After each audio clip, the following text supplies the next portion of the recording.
RSS এর থেকে ভয়ঙ্কর লবি ওর ভিতরে সংখ্যালঘুদেরকে পুঁতে ফেলার জন্য।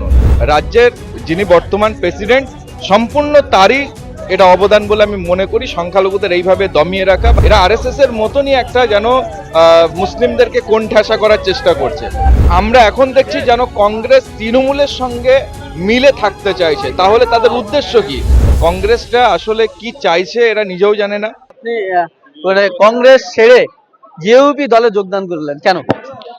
প্রথমত হচ্ছে কংগ্রেসে যাওয়ার পরে আমি ভাবলাম যে সংখ্যালঘুরা মনে হয় সেফ। রাহুল গান্ধীর কথা অনুযায়ী যেখানে যতটা আবাদি সেখানে ভাগিদারি ততটা। কংগ্রেসের রাজ্য কমিটির লিস্ট আপনারা পেয়েছেন। আমার প্রতিবাদ ছিল সবসময় পিছিয়ে পড়া এসসি এসটি ওবিসি এবং বিশেষ করে সংখ্যালঘুদের জন্য। তো সংখ্যালঘুদের জন্য লড়াই করতে এসে, এবং পুরো বাংলার কংগ্রেসের সংখ্যালঘুরা জানে যে তাদের অবস্থান কোথায় বা কি অবস্থায় আছে।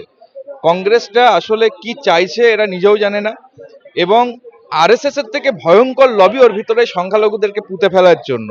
এবং এটা যথেষ্ট রাজ্যের যিনি বর্তমান প্রেসিডেন্ট, সম্পূর্ণ তারই এটা অবদান বলে আমি মনে করি, সংখ্যালঘুদের এইভাবে দমিয়ে রাখা বা সেখানে অপমান করা।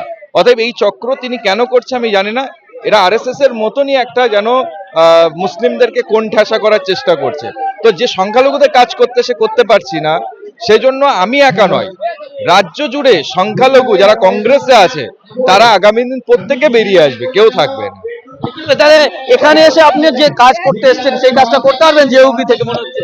দেখুন, এখানে জেইউপিতে একা না, জেইউপির সঙ্গে আমরা আশাবাদী আইএসএফ, আমরা বাম বা অন্যান্য যে সমস্ত সংগঠন ছোট ছোট একত্রিত হয়ে যে লড়াই হবে, আমি আশাবাদী যে আমরা আগামী দিন ভালো জায়গা করতে পারবো। কংগ্রেস যে কাজটা করতে দিইনি জেইউপি আপনাকে সেই কাজ করতে দেবে বলে মনে হয় আপনি? এখনো পর্যন্ত তো সেই কথা আমার সঙ্গে হুমায়ুন কবির সাহেবের হয়েছে, আমার সঙ্গে একাধিক বৈঠক হয়েছে, এবং সেটা কিভাবে আমি কাজ করব, কি উনি কাজ করাবেন, এটা ওনার কাছে আপনারা জিজ্ঞাসা করতে পারেন। আজকে আমরা দেখলাম এখান থেকে রীতিমতো তৃণমূল বিজেপিকে চ্যালেঞ্জ ছুড়ে দিলেন হুমায়ুন কবির। কি মনে হচ্ছে কতটা ইফেক্ট ফেলতে পারবেন এবার নির্বাচনে আপনাদের দল? দেখুন, আমরা একত্রিত লড়াই করে ভালো রেজাল্ট করব।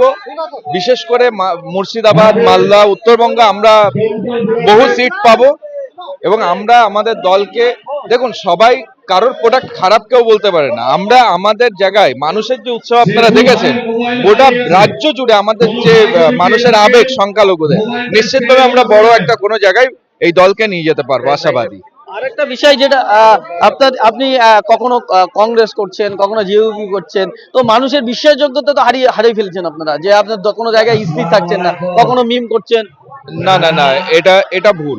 আমি কংগ্রেসে আবারও বলছি, কংগ্রেসের প্রতি আমার কোনো অনীহা নেই। নো ডাউট রাহুল গান্ধীর যে বক্তব্য, সেটাতে আমি সাধুবাদ জানিয়ে গেছিলাম।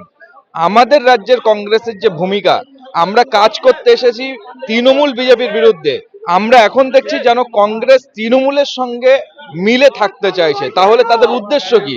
এই ফ্যাসিবাদী সরকারকে আমরা তাড়াতে চাই, যারা সংখ্যালঘু মুসলিমদেরকে নির্যাতিত করছে, এসসি এসটি ওবিসি, আমাদের ওবিসি শেষ করেছে, সংখ্যালঘুদের সমস্ত অধিকার শেষ করেছে। আমাদের প্রতিটা জায়গায় আমাদের চাকরি নেই, অধিকার নেই, আমরা মার খাচ্ছি। আর আমরা আমাদের কথা বলতে গেলে বলে আমরা ভোট কাটুয়া।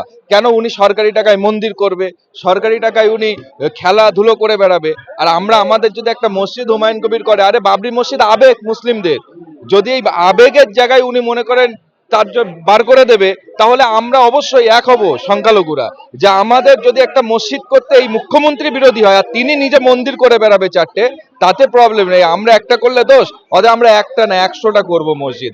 আমরা আমাদের অধিকার বুঝে নেব, সেই লড়াই আমরা এসছি, এবং এই লড়াইয়ের জন্য আমি ময়দানে আসা ছিল আগাগোড়াই, আপনারা দেখেছেন। আজও সেই লড়াই আমরা করব।